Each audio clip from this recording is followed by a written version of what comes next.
গুৰুবীৰগণ গৌৰবেশ্বৰ অঙ্গাধিপতি হখা কৰদ গুৰু পুত্ৰ অশ্বত্থব গৌৰবেশ্বৰ আৰ ভাই দুঃখন কৰা তোমালোকৰ ঐকান্তিক প্ৰচেষ্টা আৰু একান্ত সহযোগিতাৰ দ্বাৰা কৰিছো মই হস্তিনাপুৰ শাসন গান্ধাৰ নন্দন ৰাজমাতুল সকলিৰ সুদিহা পৰামৰ্শ মতে সকলো কাম কোনো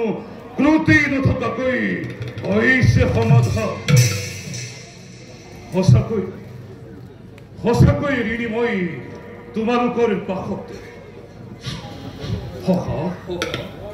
পাৰিম নে বাৰু মই ভাৰত ভূমিৰ অধীশ্বৰে হ'বলৈ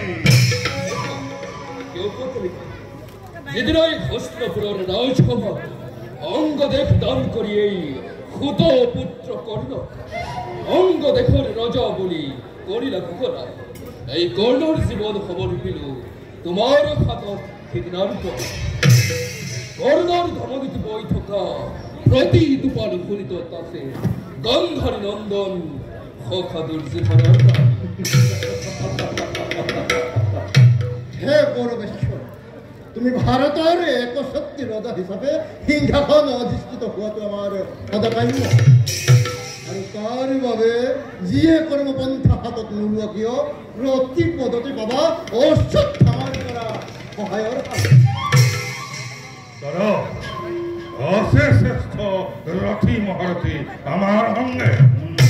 তাৰ উপৰিও আছে পিতামহ ভীষ্ম গুৰুদ্ৰোণাচাৰ্য আৰু কুলগুৰু কৃপাচাৰ্য কোনো চিন্তা নাই দাদা মাতুল সকলেৰ মন্ত্ৰণা আৰু আমাৰ সন্মিলিত শক্তিৰে নিশ্চয় হ'ব তুমি ভাৰতৰ অধীশ্বৰ